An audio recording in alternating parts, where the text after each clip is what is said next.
Lalu seberapa efektifkah pemberlakuan PSBB di Surabaya dan sejumlah wilayah lainnya di Jawa Timur? Kita sudah terhubung dengan Khofifah Indar Parawansa, Gubernur Jawa Timur. Selamat siang, Bu Khofifah. Ya, selamat siang. Ya, Bu Khofifah, hari ini memasuki hari kedua penerapan PSBB di Jawa Timur, Surabaya khususnya. Kemarin hari pertama kita lihat sempat terjadi kemacetan. Sebenarnya apa sih Bu yang menyebabkan kemacetan ini terjadi? Apakah memang jumlah kendaraannya yang masih banyak atau pemeriksaannya di checkpoint membutuhkan waktu yang cukup lama atau apa sebenarnya penyebab kemacetan ini? Ya, pertama di Bundaran Waru tiap hari memang macet. Dan kedua, pemahaman terkait PSBB memang harus terus disosialisasikan. Kita ini kan sebetulnya yang punya otoritas untuk membangun sosialisasi surat edaran dan seterusnya itu kan di kabupaten kota. Maka kemarin kita sore langsung koordinasi, ada Pak Kapolda, Pak Pangdam, juga kita mengundang Disnaker Surabaya. Kenapa Disnaker Surabaya? Karena memang sebagian besar mereka yang ada di Bundaran Waru membawa surat keterangan kerja, rata-rata mereka bekerja di area Rungkut.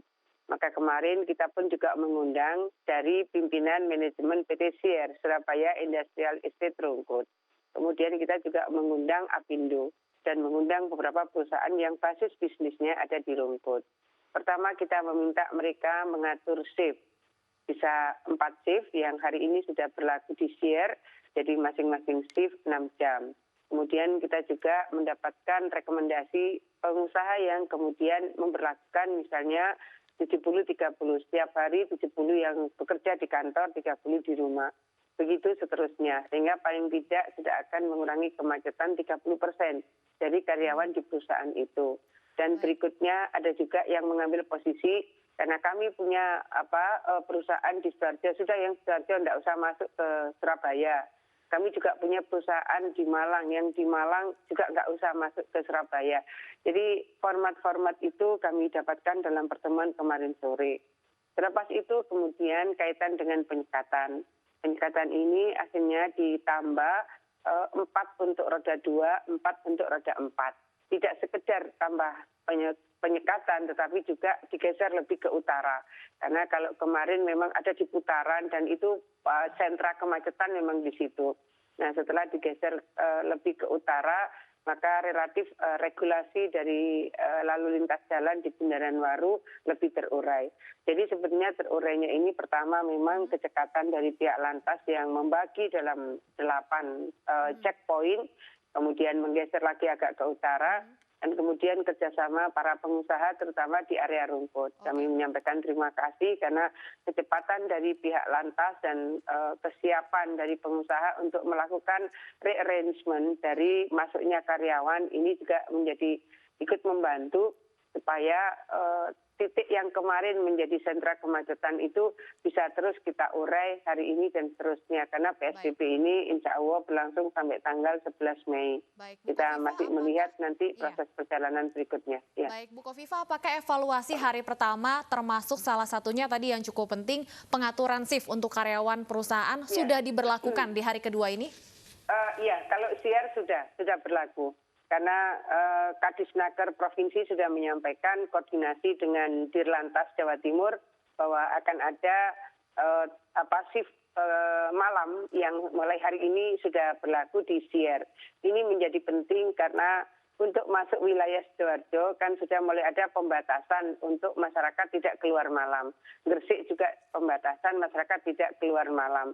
Artinya kalau mereka misalnya kemudian masuk shift malam, dan mereka atau masuk shift kedua, mereka kemudian pulang dari Rungkut dan rumahnya di Sidoarjo, mereka tetap mendapatkan pengecualian karena memang pekerjaannya sekarang ini sudah dibagi menjadi 4 shift dan mereka masuk pada shift kedua atau shift ketiga, semuanya tetap di dalam kerangka pengecualian karena untuk Sidoarjo dan Gresik mereka memang sudah memberlakukan di dalam peraturan Bupati masyarakat untuk tidak keluar malam dari jam 21 sampai jam 4 pagi. Baik, untuk sanksi dan penindakan yang akan diberikan kepada pelanggar seperti apa bentuknya? Apakah bentuk penjara juga termasuk salah satunya atau bagaimana Bu Khofifah? Kalau soal lalu lintas kita menyerahkan kepada Kapolda dan Kapolres, termasuk di Surabaya adalah Kapolres Tabes. Jadi mereka tetap akan mengedepankan 1 pendekatan yang humanis, 2 pendekatan yang persuasif, dan 3 harus efektif. Nah, di antara humanis, persuasif, dan harus efektif, di sini ada titik kemungkinan, ada titik agak represif gitu. Hari ini yang terbanyak sesungguhnya yang tidak menggunakan masker, baik roda 2 maupun roda 4. Pertama, tidak menggunakan masker, kemudian kedua yang terbanyak adalah melebihi muatan. Apakah itu mobil pribadi ataukah roda 4, roda 2, ataukah mobil angkot. Nah, pada posisi seperti ini, tentu himbauan sudah terus dilakukan sampai dengan besok. Ini masa himbauan dan teguran. Nah, setelah itu teguran dan tindakan. Mudah-mudahan sosialisasi ini bisa sampai seluas-luasnya kepada masyarakat sehingga masing-masing lebih patuh dan lebih disiplin. Ya, Bu Kofifa, terkait dengan evaluasi pelaksanaan PSBB hari pertama. Di luar kemudian perusahaan yang memang masih diizinkan beroperasi dengan tadi tentunya ya ada pengaturan shift, apakah masih ada perusahaan atau pabrik yang melanggar aturan PSBB?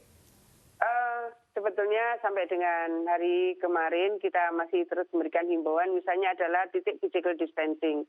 Saya meminta juga Disnaker dan pengawas ketenagakerjaan Jawa Timur untuk melihat bahwa dipastikan satu karyawan dengan karyawan yang lain tetap menggunakan protokol kesehatan. Misalnya pastikan bahwa di situ tetap ada tempat cuci tangan dengan air mengalir dan sabun antiseptik, kemudian ada thermal gun, dan jarak di antara mereka sudah sesuai dengan jarak batas yang aman, lalu mereka menggunakan masker. Format-format ini sebetulnya secara maraton ya, kita menyampaikannya ini kan terus-menerus secara maraton kita sosialisasikan dan sampai dengan saat ini ada memang perusahaan yang sudah menutup salah satu divisinya karena ada pegawai yang masuk PDP. Nah, menurut peraturan gubernur memang termasuk peraturan Menteri Kesehatan, kalau di satu perusahaan ada 1 orang yang terindikasi PDP, maka memang unit atau divisi yang bersangkutan kerja itu memang harus ditutup. Jadi kemarin sudah ada dan kita sudah koordinasi langsung dengan tim manajemen dari perusahaan yang bersangkutan. Kita juga cari solusi untuk dilakukan tracing.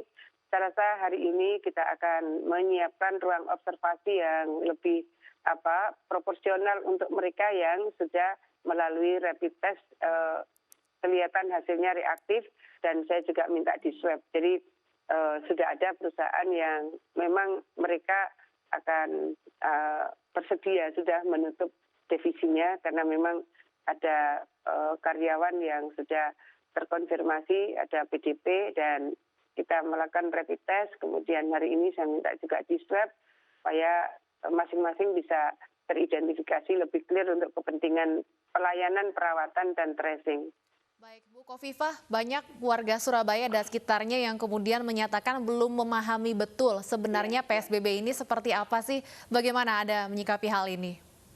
Ya, memang masih banyak yang belum terlalu clear meskipun sosialisasi juga sudah dilakukan secara berlapis ya, secara dari sosial media juga sudah, kemudian radio juga sudah, kemudian himbauan-himbauan apakah melalui videotron juga sudah, tapi mungkin memang harus lebih luas lagi bahwa ini PSBB bukan lockdown, ini PSBB ada pembatasan yang lebih strict lagi, sehingga masyarakat diharapkan bisa lebih disiplin, bisa lebih patuh. Kalau kemarin sebelum ada PSBB tidak ada sanksinya, tapi setelah PSBB maka ada sanksinya, sehingga kedisiplinan itu diharapkan bisa lebih tinggi. Ketika ada PSBB, checkpointnya lebih banyak. Ketika ada PSBB, maka ada pemberlakuan jam tertentu masyarakat tidak bisa keluar rumah misalnya. Ketika ada PSBB, kita siapkan dapur umum cukup banyak. Bahkan kita menyiapkan melalui pedagang-pedagang kaki lima untuk bisa mendistribusikan di tetangga-tetangga terdekatnya. Itu sudah kami lakukan. Jadi Pemprov melakukan dengan kerjasama di luar dari jangkauan dapur umum. Kita juga sudah kerjasama dengan pedagang kaki lima untuk menyiapkan makanan bagi tetangganya yang terdampak COVID. Apakah untuk sahur ataukah buka.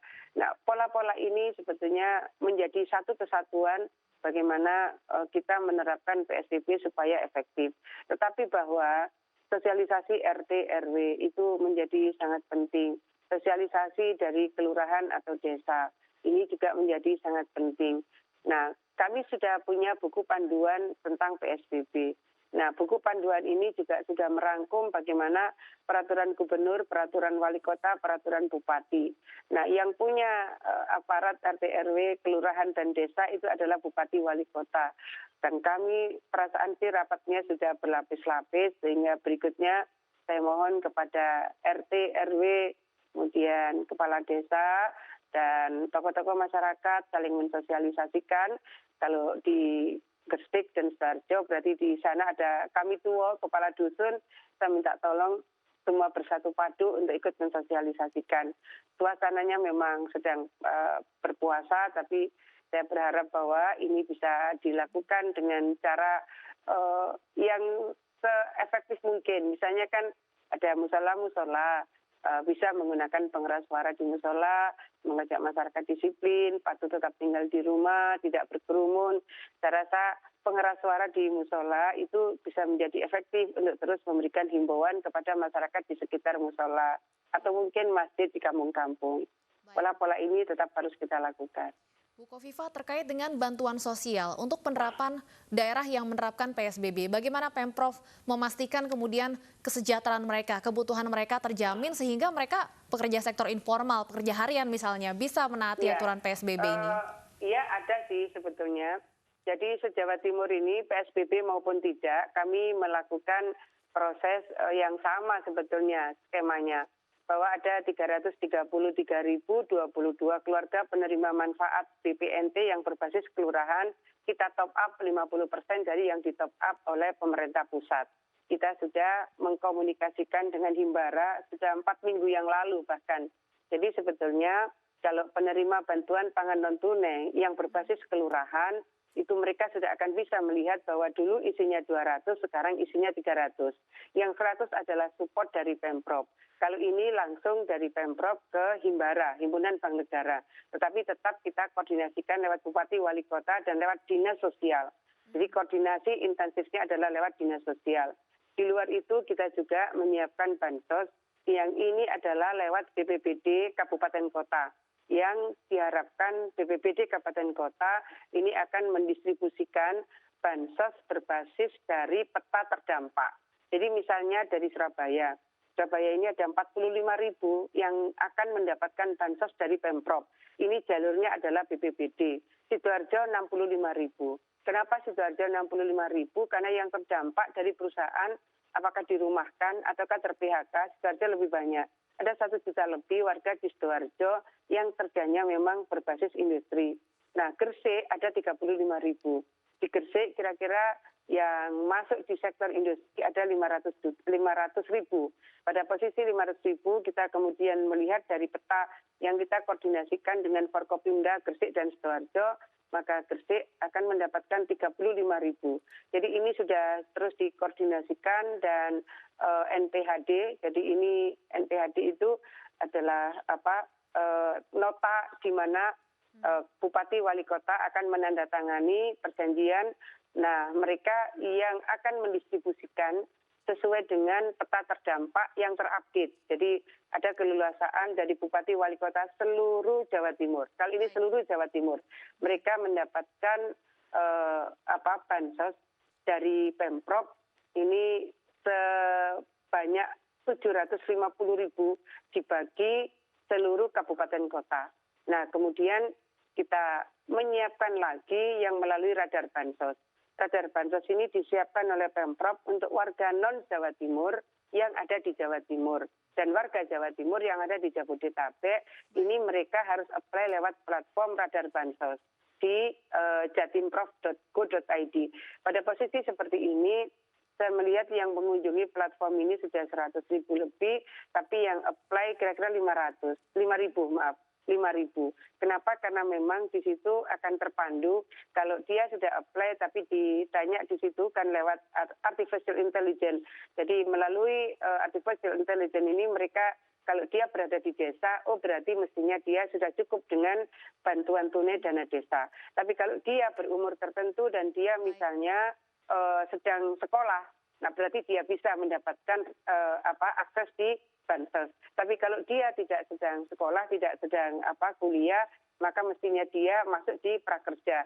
Jadi format radar bansos bisa diakses oleh siapa saja yang memungkinkan bisa mengakses dengan kualifikasi supaya tidak overlap. Ini kan duplikasi dari 6 macam ya, bantuan dari pusat, apakah PKH, apakah bantuan pangan non tunai, apakah bantuan sembako, atau bantuan tunai yang Pemkab, Pemko bisa keleluasaan. Ini sebetulnya kita harapkan bisa saling melengkapi. Baik, terima kasih Ibu Kofifa. Semoga penerapan PSBB di Jawa Timur bisa berjalan dengan lancar.